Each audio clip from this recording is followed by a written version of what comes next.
खुद से लड़ना होगा, आग में जलना होगा, परीक्षा का वक्त है, दिन रात तुझे पढ़ना होगा। खाना पीना थोड़ा कम करो, टीवी मोबाइल से दूर रहो, दिन रात तुम चिंतन करो, पढ़ने में ही रमे रहो। नमस्कार दर्शकों, लाइव फोन इन कार्यक्रम नमस्कार एमपी के आज के अंक में आप सभी का बहुत बहुत स्वागत है।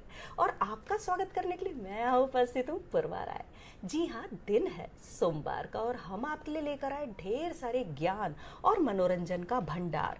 भाई आप भी हमारी इस यात्रा में हमारा साथ दे सकते हैं। वो कैसे?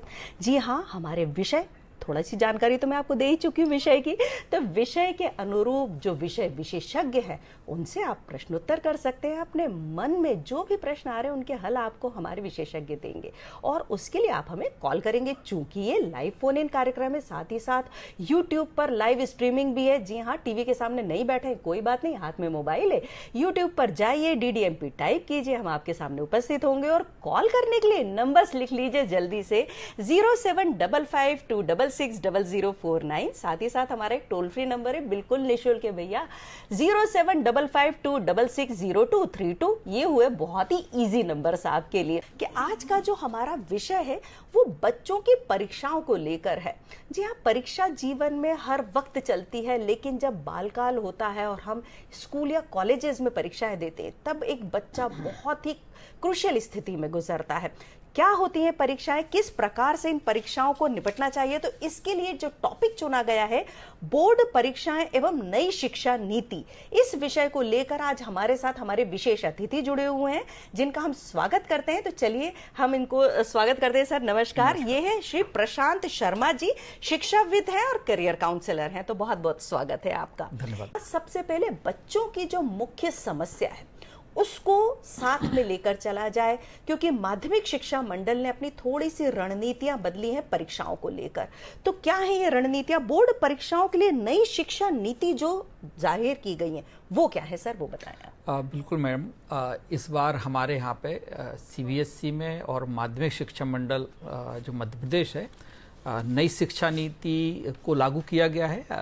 नई शिक्षा नीति वैसे तो 29 जुलाई 2020 से ही लागू कर दी गई थी और इसके अंतर्गत हमारे भारत में शिक्षण प्रणाली को समावेशी, प्रभावी और गुणवत्तापूर्ण शिक्षा देने का एक प्रयास है।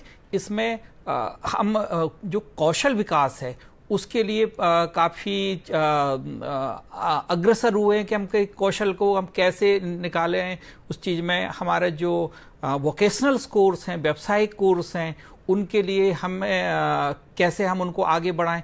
आपने देखा होगा कि पहले जो बच्चा 9वीं से लेके 12वीं तक होता था, इनमें ये किसी डिग्री करने के बाद, 12वीं करने के बाद में अपना स्वयं का व्यवसाय नहीं कर पाते थे। लेकिन इस बार शिक्षा को ऐसा बनाया गया है कि हम इस शिक्षा के माध्यम से कक्षा 12वीं के बाद ही अपना व्यवसाय कर सकते हैं। तो ऐसे शिक्षा में जो परिवर्तन किया गया है, दूसरी इसमें एक नई संरचना डाली गई है, हमारी नई शिक्षा नीति में है।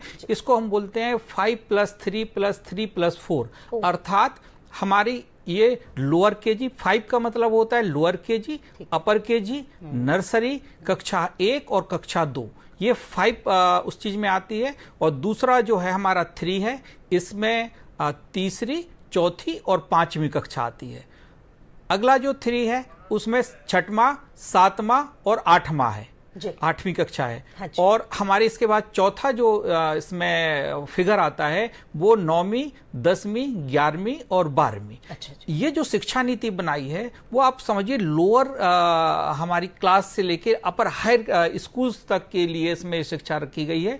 इसमें कई नवाचार जोड़े गए हैं, इसमें हम मल्टीपल एंट्रीज डाली गई हैं। हमारे पास एकीकृत डिग्री का इसमें प्रावधान किया गया। आपने देखा होगा BA LLB, BB LLB, जो अगर हम अलग अलग कोर्स करते थे तो ये 6 साल में हुआ करते थे, अब इसको 5 साल में समाहित किया गया है। हमारी BE+M.Tech भी हो जाता है साथ में। तो इस प्रकार से नई शिक्षा नीति को एक बहुत ही प्रभावी बनाया गया है, जिसमें हमारे सर मैं आपसे क्षमा चाहती हूँ क्योंकि हमारी वार्तालाप जारी रहेगी और इसी प्रश्न पर हम बने रहेंगे, लेकिन हमारे साथ हमारे कॉलर जुड़ चुके हैं, अनूप शर्मा जी टीकमगढ़ से। जी बहुत बहुत स्वागत है आपका, रखिए आप अपना प्रश्न। हेलो, नमस्कार मैडम। नमस्कार जी। मैडम प्रशांत जी से ये पूछना था मैडम कि जो अभी नया पैटर्न है, नई शिक्षा नीति है, उसमें जो प्रश्न पत्र है, उसमें जो प्रश्न है उसको हल करने के लिए मतलब क्या ठीक रहेगा? उनको क्रम से एक से लेके और लास्ट तक हल करें, या फिर जो सरल है उसको पहले कर लें, कठिन को बाद में करें? क्योंकि अभी ऐसे कुछ स्कूल में बताया जा रहा है कि नहीं, पहले सेक्शन वाइज उनको हल करना है, पहला सेक्शन पहले ही पूरा हल करना पड़ेगा। तो थोड़ा सा प्रकाश डालने की कृपा करें। इन्होंने तो मेरे मन की बात छीन ली सर। मैं भी जब स्कूल में थी या कॉलेज में थी तो जो हमें पहले आता था हम वो पहले हल कर लेते थे, लेकिन आजकल स्कूल्स में ये बहुत ज्यादा हो गया। ऐसा कीजिए, आप जो फर्स्ट सेक्शन है इसको पहले हल कीजिए, देन सेकंड सेक्शन। अब बच्चे को जो आ रहा है वो बाद में हल करेगा, तब तक वो भूल जाएगा। तो ये कैसे किया जाए? देखिए, शासन के द्वारा किसी भी प्रकार का दबाव नहीं है कि आप सेक्शन वाइज करें। अच्छा, बच्चे को जो पहले प्रश्न आ रहा हो पहले प्रश्न वो करे, उसके बाद में अन्य प्रश्नों की श्रृंखला करे। अगर किसी भी स्कूल में इस प्रकार का दबाव डाला जाता है तो अनुचित है। आप इसकी शिकायत संबंधित शिक्षा अधिकारी तक कर सकते हैं। आप टेलीफोन के माध्यम से हमारी सीएम हेल्पलाइन पे भी दे सकते हैं। इसमें किसी भी प्रकार से बच्चों पे दबाव डालना अनुचित है। हाँ, ये जरूरी है कि जब बच्चा प्रश्न हल करता है तो अपनी उत्तर पुस्तिका में उस सेक्शन का नाम और सब सेक्शन का नाम अवश्य लिखें, जिससे कि उसकी मार्किंग करने में हमें आसानी हो। ये बिल्कुल भी आवश्यक नहीं है कि आप उसको एक सेक्शन में अगर आप प्रश्न करते हैं तो आपको पूरे प्रश्न उस सेक्शन के ही करने पड़ेंगे पहले दूसरे। इसमें कई बार क्या होता है, बच्चा को अगर प्रश्न नहीं आता वो जगह छोड़ देता है उसको हल करने के लिए कि वो बाद में करेगा, और कई बार भूल भी जाता है बच्चा, उसको समय नहीं होता है, और फिर कॉपी का जो इम्प्रेशन है वो एग्जामिनर के सामने थोड़ा सा अच्छा नहीं जाता है। तो बेहतर है कि बिल्कुल आपको जगह नहीं छोड़ना है। आप बिल्कुल उसमें सेक्शन का नाम लिखें, सब सेक्शन का नाम लिखें, और जो प्रश्न पहले आता हो, चाहे वो आपके पास में आवश्यक है कि वो हमारा दूसरा प्रश्न हो या तीसरे प्रश्न हो, क्योंकि इसमें पहले तो वस्तुनिष्ठ आ रहे हैं हमारे पास में। तो 30 वस्तुनिष्ठ आने के लिए ये जरूरी है कि वस्तुनिष्ठ को आप क्रमवार करें तो आपकी आसानी होती है, और हमें कोई भी प्रश्न को छूटने की संभावना नहीं होती है इसकी नजरों से। बिल्कुल बिल्कुल, बहुत ही अच्छे से बात है। हम जी, उत्तर प्रदेश से हमारे साथ एक और कॉलर जुड़ चुके हैं। जी श्रीवास्तव जी, बहुत बहुत स्वागत है आपका। निखिल श्रीवास्तव जी, जी बहुत बहुत स्वागत है। रखिए आप अपना प्रशांत जी, बहुत बहुत नमस्कार जी। आपको साधुवाद, आपके मैं प्रोग्राम को देखता हूँ। मेरा पहला क्वेश्चन ये है प्रशांत शर्मा जी से कि अगर जो छात्र जो 10वीं का छात्र है, जो परीक्षा में जो फरवरी में होनी, उसमें अगर नहीं बैठ पाता है पहली वाली परीक्षा में, तो क्या वह दूसरी परीक्षा में पेपर दे सकता है? वाह, ये भी सही है। निखिल जी, धन्यवाद, आपने ये प्रश्न उठाया। और कई पेरेंट्स के मन में, बच्चों के मन में ये प्रश्न आता है कि इस बार नई शिक्षा नीति के तहत में कक्षा 10वीं की 2 परीक्षाएं होंगी। पहली परीक्षा फरवरी में होगी और दूसरी परीक्षा हमारा मई में होगी। इसमें ये निर्धारित किया गया है कि बच्चे को पहली परीक्षा में बैठना आवश्यक है, कम से कम उसको 3 पेपर देना उसमें आवश्यक है। अगर वो 3 पेपर उसमें नहीं देता है, अगर वो सीधे दूसरे एग्जाम में बैठना चाहता है तो नहीं बैठ पाएगा, इसलिए उसको पहली परीक्षा देना आवश्यक है। इसलिए मेरा बच्चों से, पेरेंट्स से अनुरोध है कि आप जब पहली परीक्षा में बैठें तो पूर्ण तैयारी के साथ बैठें। ऐसा ना हो कि आप किसी भी चीज में ढिलाई करके बैठें। और देखिए, ऐसा होता है कभी कभी ऐसी पारिवारिक स्थितियां बनती हैं, परिस्थितियां बनती हैं कि हम जो पहला एग्जाम है उसको उतना अच्छा नहीं दे पाते हैं। तो आपके लिए दूसरा एग्जाम रखा गया है नई शिक्षा नीति में कि बच्चे के अंदर किसी भी प्रकार का डिप्रेशन नहीं आए, लेकिन आपको पहली परीक्षा में बैठना आवश्यक है। जी, हमारे साथ हमारे एक और कॉलर जुड़ चुके हैं, सुरेश चतुर्वेदी जी। जी हाँ, शहडोल से। बहुत बहुत स्वागत है आपका। रखिए आप अपना प्रश्न। मुझे लगता है कट गया है। ठीक है, संपर्क कट गया है, कोई बात। हमारे कॉलर जुड़ चुके हैं, प्यारेलाल यादव जी जबलपुर से। जी बहुत बहुत स्वागत है आपका। रखिए आप अपना प्रश्न। जी प्यारेलाल जी, आप तक अगर हमारी आवाज पहुंच रही है तो आप अपना प्रश्न रखिए। हेलो। हाँ जी सर जी, मैडम जी नमस्ते। नमस्कार जी, प्रश्न रखे प्लीज। सर, मेरा क्वेश्चन ये था मैम कि सर से कि ये जो अपने 2 बार इस बार बोर्ड के एग्जाम हैं, हाँ जी, तो यदि बालक पहले एग्जाम में परीक्षा पास कर लेता है, हाँ जी, और दूसरी परीक्षा में कोई कारणवश नहीं बैठ पाता है, कोई तबीयत खराब होने की वजह से या अन्य कोई कारणों से, तो जरूरी तो नहीं है कि दूसरे एग्जाम में बैठना जरूरी हो। जी बिल्कुल सही बात इन्होंने बोली है जी। बहुत आपके संदेह को मैं दूर करना चाहूंगा कि जैसा कि अभी मैंने बताया कि आपको पहली परीक्षा में बैठना आवश्यक है, कम से कम 3 पेपरों में बैठना आवश्यक है। आपको दूसरी परीक्षा में बैठना बिल्कुल भी आवश्यक नहीं है। अगर आप दूसरी परीक्षा में तब बैठें जब आपको कहीं डाउट होता है कि हमारा इस विषय का पेपर खराब गया है, तो आप केवल उस विषय की परीक्षा दे सकते हैं। मान लीजिए आपको लगता है कि हमारे गणित विषय का पेपर पहली परीक्षा में नहीं गया है, तो आप सिर्फ गणित विषय का पेपर उसमें दे सकते हैं, है ना। आपको अगर लगता है कि नहीं मेरे सारे पेपर अच्छे नहीं गए, तो आप सारे पेपर दोबारा से दे सकते हैं। तो और आपको लगता है कि नहीं हमारे पहले परीक्षा में अच्छे मार्क्स आएंगे, अब मुझे दूसरी परीक्षा देने की कोई आवश्यकता नहीं है, तो आपको बिल्कुल भी आवश्यक नहीं है आप दूसरी परीक्षा में बैठे बच्चे। बिल्कुल ठीक है, नियम बदल गए। लेकिन एक जो बहुत मुख्य मुद्दा है कि लोगों को ये लगता है कि मेरा बच्चा भी 11th और जो 12th है ना, इसके अंदर तो मैं डमी स्कूल में डाल दूंगा, मेरा बच्चा सुबह से रात तक आराम से कोचिंग करेगा और नंबर 1 लेकर आएगा, स्कूल के नंबर से क्या लेना देना। अभी एक समिति के द्वारा एक सर्वे कराया गया और ऐसे बच्चों पे को नोटिस किया गया कि जो कि स्कूल कर रहे हैं और साथ साथ में कोचिंग भी कर रहे हैं। यहाँ 2 पैटर्न्स होते हैं कि और दूसरा पैटर्न आता है कि वो डमी स्कूल कराना। हाँ। डमी स्कूल का मतलब होता है कि उसका नाम तो लिखा हुआ है उस स्कूल के अंदर, लेकिन वो जाएगा नहीं। उसको अटेंडेंस मिल रही है स्कूल के द्वारा, सारी चीजें मिल रही हैं, वो जाएगा तो पूरी कोचिंग में जाएगा सुबह से लेकर शाम तक। हाँ जी, है ना। हाँ। और दूसरा पैटर्न ये चलता है कि बच्चा स्कूल भी जा रहा है और कोचिंग भी जा रहा है। हाँ जी। हालांकि शासन ने ऐसे संस्थानों पे, ऐसे स्कूलों पे कार्रवाई की है और कई स्कूलों की मान्यता भी रद्द की है। स्ट्रिक्टली उन्होंने कहा है कि अब जो है ऐसा नहीं चलेगा।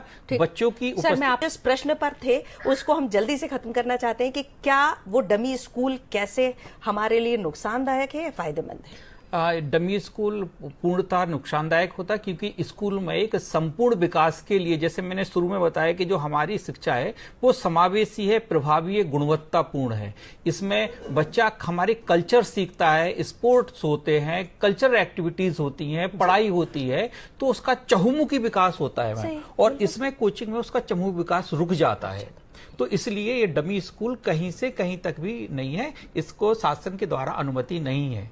और दूसरा जो कोचिंग की व्यवस्था की गई है उसमें भी बच्चे पर इतना ही प्रेशर डालना चाहिए कि जितना कि आवश्यक हो, जिससे वो अच्छी तरह से परफॉर्म कर पाए। बच्चे को कभी भी प्रेशर में ना रखें, ठीक, उसको पढ़ने के तरीके बताएं कि उसको कैसे पढ़ना है, उस पे सेल्फ पढ़ने के लिए प्रोत्साहित करें आप उस पे, लेकिन उस पे कंपेयर ना करें, तुलना ना करें किसी चीज से। बिल्कुल तुलना नहीं करनी चाहिए। और भाई मुलाकात तो जरूरी है, लेकिन एक मुलाकात अभी हमारे पास हमारे एक कॉलर जुड़ चुके हैं सुधांशु पांडे जी पटना से। जी हाँ, बहुत बहुत स्वागत है आपका, रखिए आप अपना प्रश्न।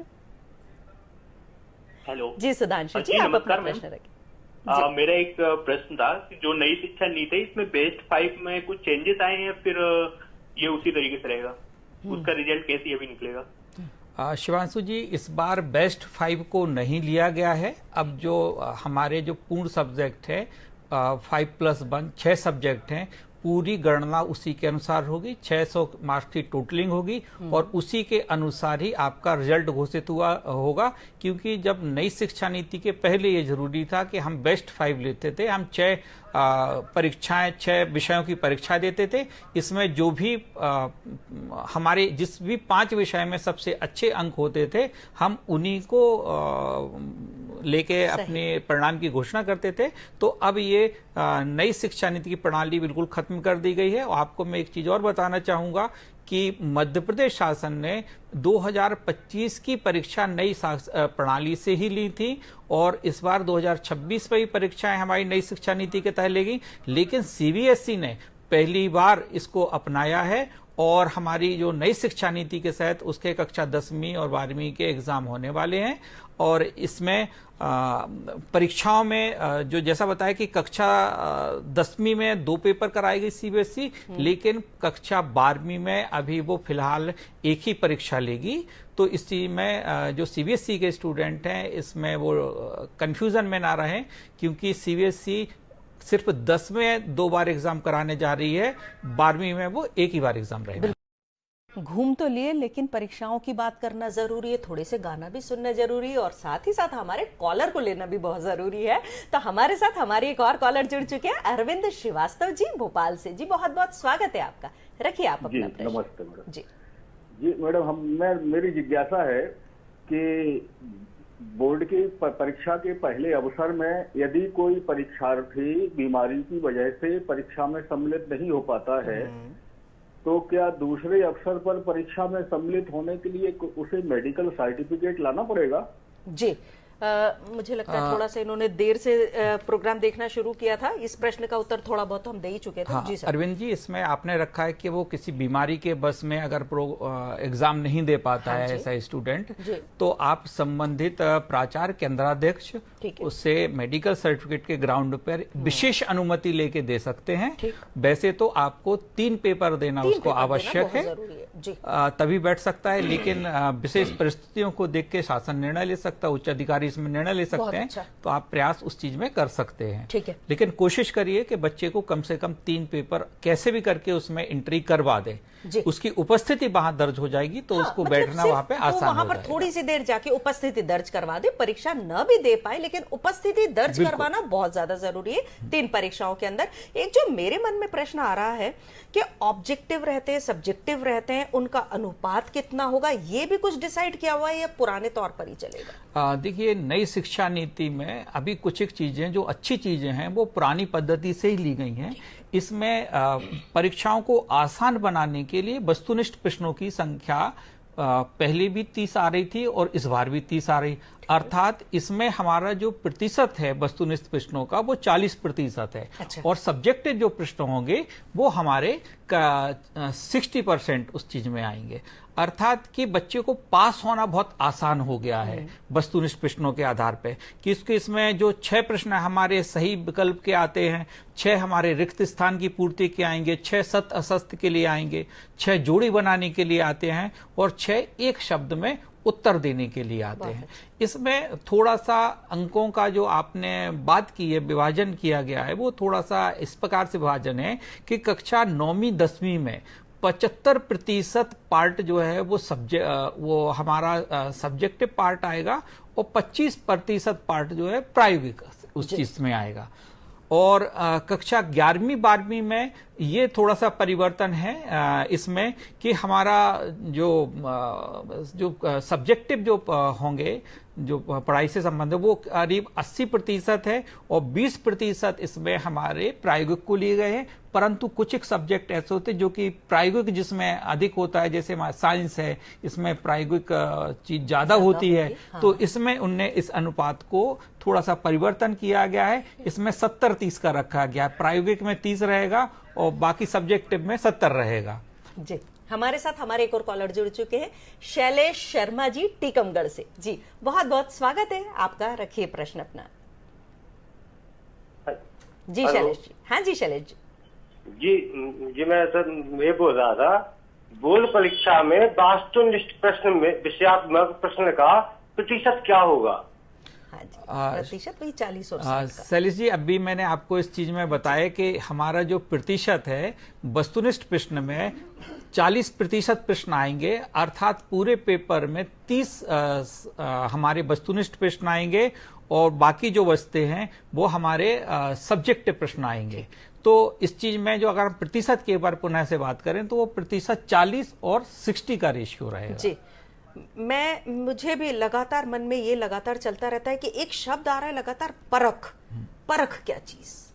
देखिए, हमारी जो नई शिक्षा नीति को कुछ एक गुणों पे समाहित किया गया है, कुछ प्राचीन पद्धति हैं इस पे समाहित किया गया है, जिसमें हमारी जो पद्धति है पंचकोशी सिद्धांत कहलाता है। सबसे पहले मैं आपको पंचकोशी सिद्धांत बताऊंगा, उसके बाद में परख को हमारा समझना जरा आसान हो जाए। इस पंचकोशी सिद्धांत को हमारी नई शिक्षा नीति में लिया गया है। पहला सिद्धांत होता है अन्नमय कोश, दूसरा सिद्धांत होता है प्राणमय कोश, तीसरा होता है मनोमय कोश, चौथा होता है विज्ञानमय कोश, और 5वां होता है आनंदमय कोष। जैसे हमारे साथी इतना अच्छा आनंद से बता रहे कि कार्यक्रम में 4 चांद लग रहे हैं, तो हमें ऐसे ही पढ़ाई में भी 4 चांद लगे, इसलिए इन सारी चीजों को समाहित किया गया है। अन्नमय कोष में हमारी जो बेसिक स्ट्रक्चर है, जिससे हमारा बेसिक स्ट्रक्चर बच्चे का खड़ा होता है कि स्वास्थ्य आवश्यक है, तो हमारे अन्नमय कोष पे ध्यान दिया गया है। प्राणमय कोष में हमारी एनर्जी उसमें कैसे आती है, उस पे शिक्षा पे ध्यान दिया गया है। मनोमय कोष में उसकी मनोस्थिति को देखते हुए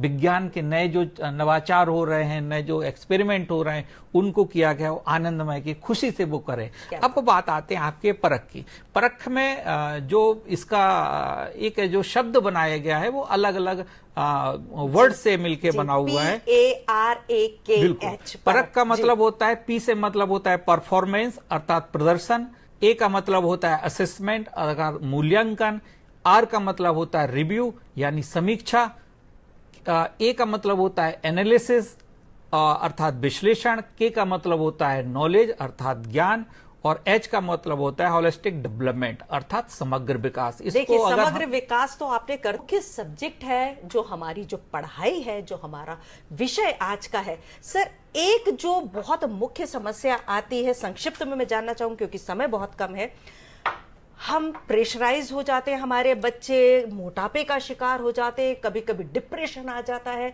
ऐसे में कुछ गलत कदम उठा लेते हैं। क्या किया जाए इन बच्चों के लिए, इसकी कवायतें क्या करेंगे हमारे माता पिता? मैडम, आपने शायद इस पूरे प्रोग्राम का सारगर्भित प्रश्न ये पूछ लिया है कि बच्चों को इस अवसाद से कैसे निकाला जाए।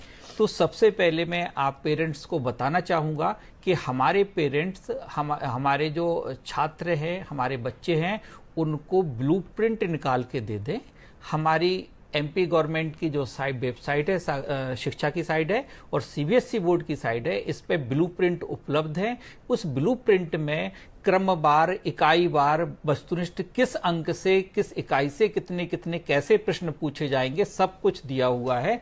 तो ये परीक्षा उनको आसान बना देता है, तो अवसाद अब दूर हो जाता है। दूसरी चीज होती है कि बच्चे को मोबाइल वगैरह से इससे दूर रखें, ताकि क्योंकि जब पढ़ते समय जब कोई बच्चा मोबाइल देखता है तो मनोविज्ञान कहता है कि उसको फिर से दोबारा कंसंट्रेट होने में कम से कम 20 मिनट लगते हैं। तो उसको मोबाइल से दूर रखना है। दूसरी चीज होती है कि मनोविज्ञान के अनुसार कभी कभी मोबाइल पर झूठी खबरें आती हैं, शॉकिंग खबरें आती हैं, जो कि हमारे मस्तिष्क पे अटैक करती हैं और हमारी मेमोरी को वॉश कर देती हैं। हम कई बार भूल जाते हैं, तो उनको इसलिए डिजिटल मीडिया से दूर रहने की सलाह दी जाती है। बहुत ही अच्छे से आज समझाया है, और मुझे लगता है कि जो हम आपकी जो परेशानी है उसका बहुत कुछ हल आपको दे चुके होंगे। आज हमारे बीच उपस्थित थे जी हमारे 2 विशेष एक्सपर्ट। सर, आपका बहुत बहुत धन्यवाद, और आपका भी सर बहुत बहुत शर्मा जी धन्यवाद। जी हाँ, आपको बताना चाहूंगी कि खुद में तुम समा जाओ, अपने में असीम एकाग्रता लाओ, एक बार पढ़ने को फिर कुछ याद हो जाए, रिजल्ट में फिर मार्क्स तुम्हारे फुल आएंगे। इन्हीं पंक्तियों के साथ मैं आपका धन्यवाद देना चाहती हूं। नमस्कार।